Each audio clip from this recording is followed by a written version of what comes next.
Yang pertama yang kita bahas adalah deviasi atau penyimpangan sosial. Apa sih penyimpangan sosial itu?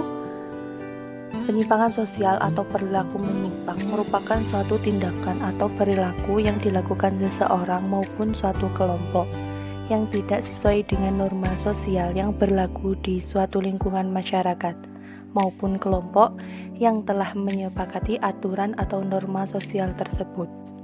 Menurut Profesor Robert M. Z. Lawang, perilaku menyimpang atau penyimpangan sosial dapat didefinisikan sebagai segala tindakan yang menyimpang dari norma-norma yang ada dan berlaku pada suatu sistem sosial. Hal tersebut dapat menimbulkan usaha para pihak yang memiliki wewenang untuk mengatasi dan memperbaiki hal tersebut. Bentuk deviasi dibagi menjadi dua. Yang pertama yakni penyimpangan berdasarkan sifat. Berdasarkan sifat ini dibagi menjadi dua lagi, yakni penyimpangan positif dan penyimpangan negatif.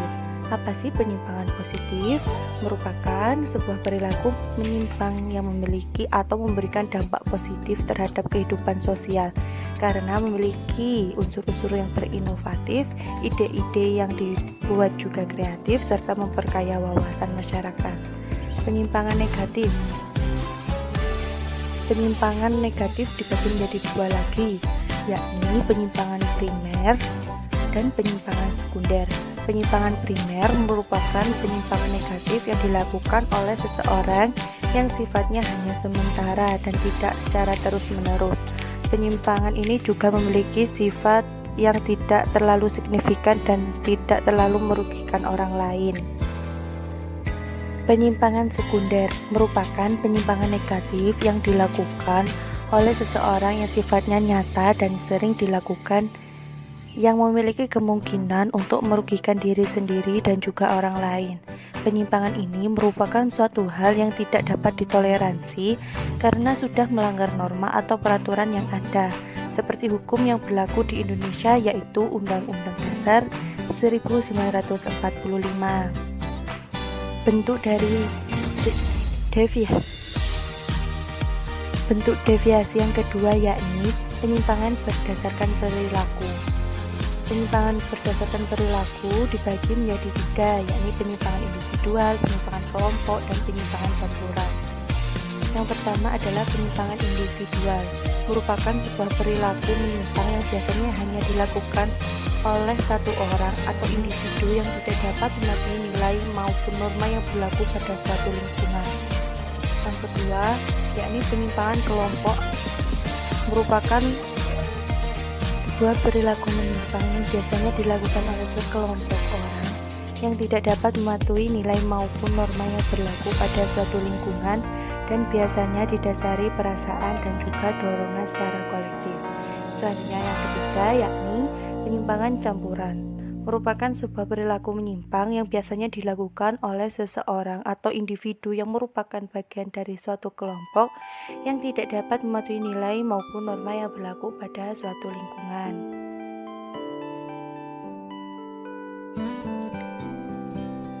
Contoh real yang ada di masyarakat yakni seperti seorang anak perempuan di bawah umur yang merokok akibat dari kurangnya perhatian dan kasih sayang dari kedua orang tuanya, sehingga anak tersebut terjerumus dalam pergaulan bebas yang mana dapat merusak diri sendiri individu tersebut.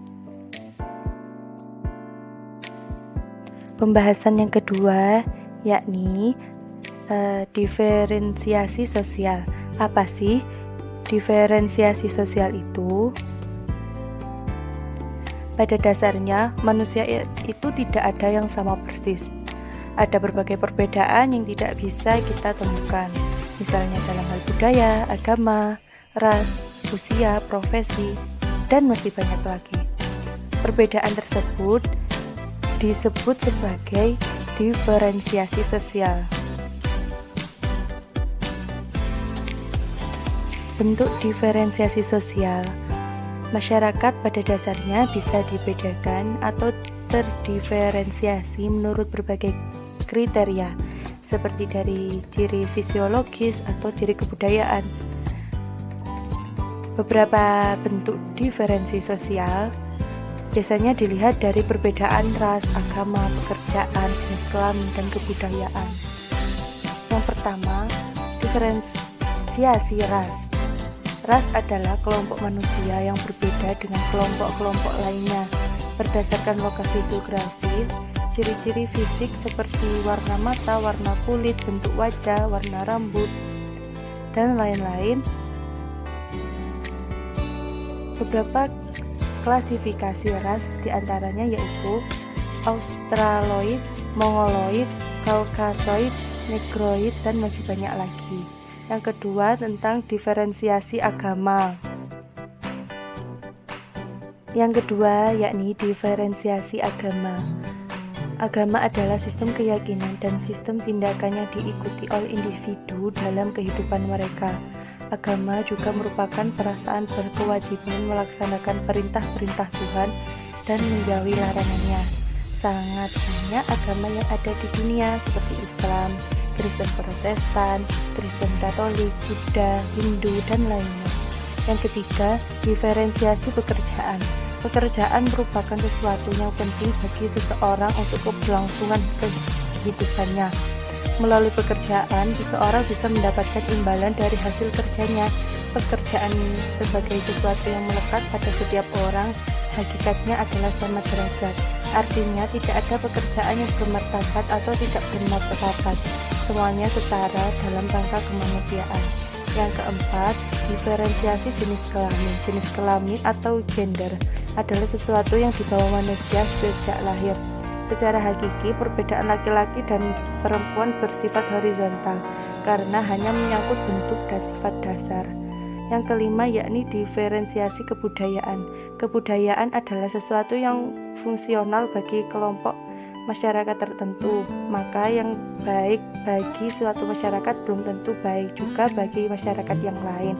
Kebudayaan sebagai rekayasa sosial masyarakat terkait interaksinya dengan lingkungan alam tempat mereka tinggal bersifat horizontal karena tidak ada yang lebih baik atau lebih unggul.